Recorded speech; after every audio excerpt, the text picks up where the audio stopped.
इसके पहले हमने पढ़ा कि सुदामा जो है वो श्री कृष्ण के पास मदद की आस लेकर गए हैं और दोनों मित्र मिलते हैं, ठीक है। उसके बाद अब ये जो हम पढ़ने जा रहे हैं वो उस समय का प्रसंग है जब वो वहाँ से विदा लेते हैं।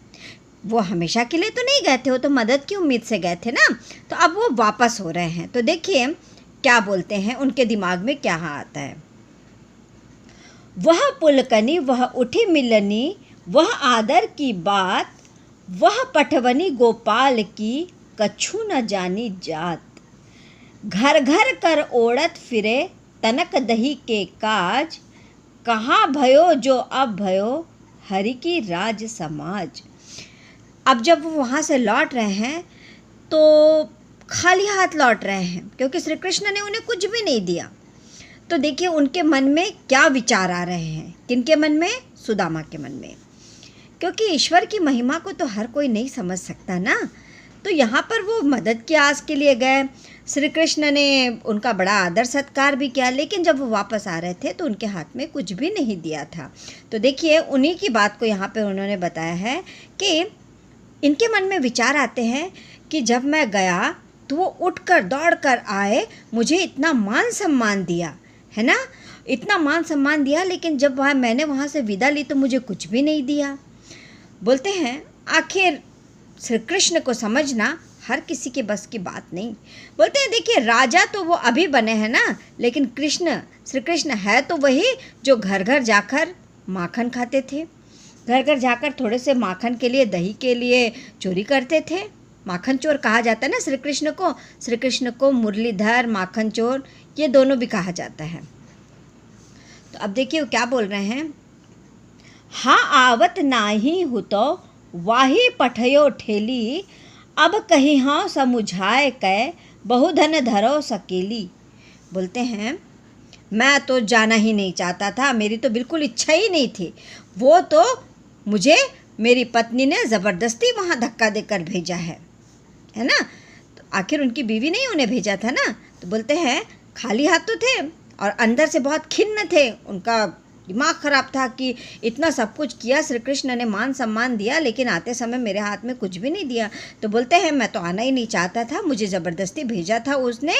अपनी वाइफ के लिए बोल रहे हैं, अपनी बीवी के लिए बोल रहे हैं। बोलते हैं अब जाकर बोलूँगा श्री कृष्ण ने बहुत सा धन दिया है, अब इसको संभाल के रखो। ये एक व्यंग है, मतलब अब जाके बोलूँगा बहुत दिया है धन, अब तुम उसको संभाल के रखो। देखिए रास्ते भर तो उनके दिमाग में बहुत से विचार घूमे।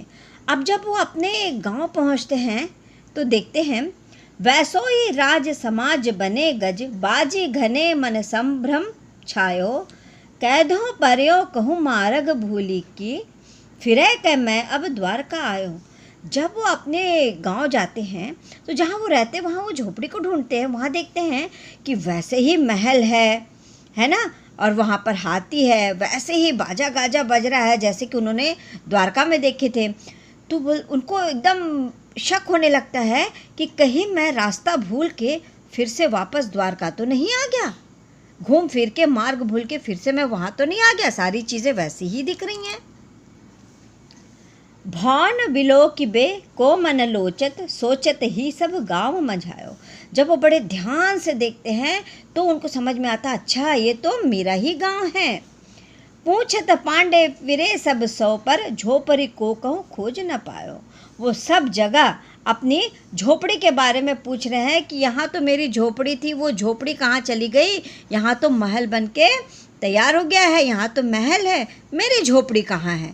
वो सभी लोगों से वहाँ पे पूछते हैं, लेकिन बाद में उन्हें श्री कृष्ण की महिमा समझ में आती है। देखिए क्या है, क्या सोचते हैं फिर वो, क्या उनके दिमाग में आता है जब उनकी महिमा समझ में आती है।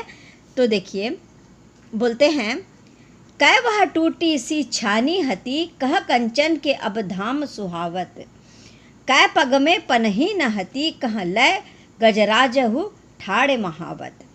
कहते हैं कि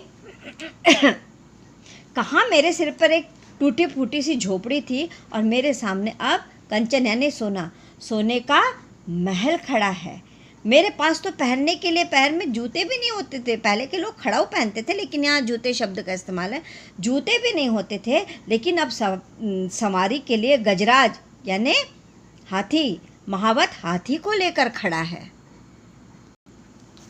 आगे है, भूमि कठोर पर रात कटै, कहाँ कोमल सेज पर नींद न आवत, कै जुरतो नहीं को दो समा, प्रभु के परताप ते दाख न भावत।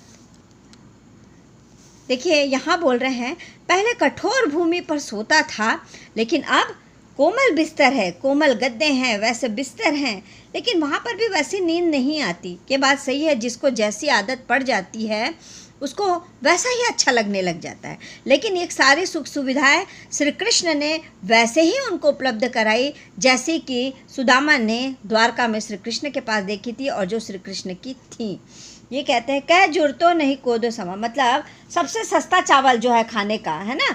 तो बोलते हैं कि पहले वो भी नहीं होते थे, वो सस्ता चावल भी मेरे पास खाने के लिए नहीं होता था, और अब तो देखिए मनचाहा खाने को मिलता है, पूरे पकवान खाने के लिए मिलते हैं, और ये सब सिर्फ प्रभु के प्रताप यानी श्री कृष्ण के प्रताप से ही संभव हो पाया है। उनको उनकी महिमा बाद में समझ में आती है, तब वो श्री कृष्ण का गुणगान करते हैं, उनके महिमा का गुणगान करते हैं। ये बात सही है बेटा, बात सुदामा जी की ही नहीं है, हम इंसानों की भी है। हम ईश्वर की महिमा को समझ ही नहीं पाते, थोड़ी तकलीफ़ होती है कि नहीं होती है, हम कोसने लग जाते हैं। ऐसा हमें नहीं करना चाहिए। हमें उठकर भी उनका धन्यवाद देना चाहिए और सोने से पहले भी धन्यवाद देना चाहिए, क्योंकि आज जो भी हमारे पास है कहीं ना कहीं उसमें ईश्वर की महिमा ही है, ईश्वर का ही है। ठीक है।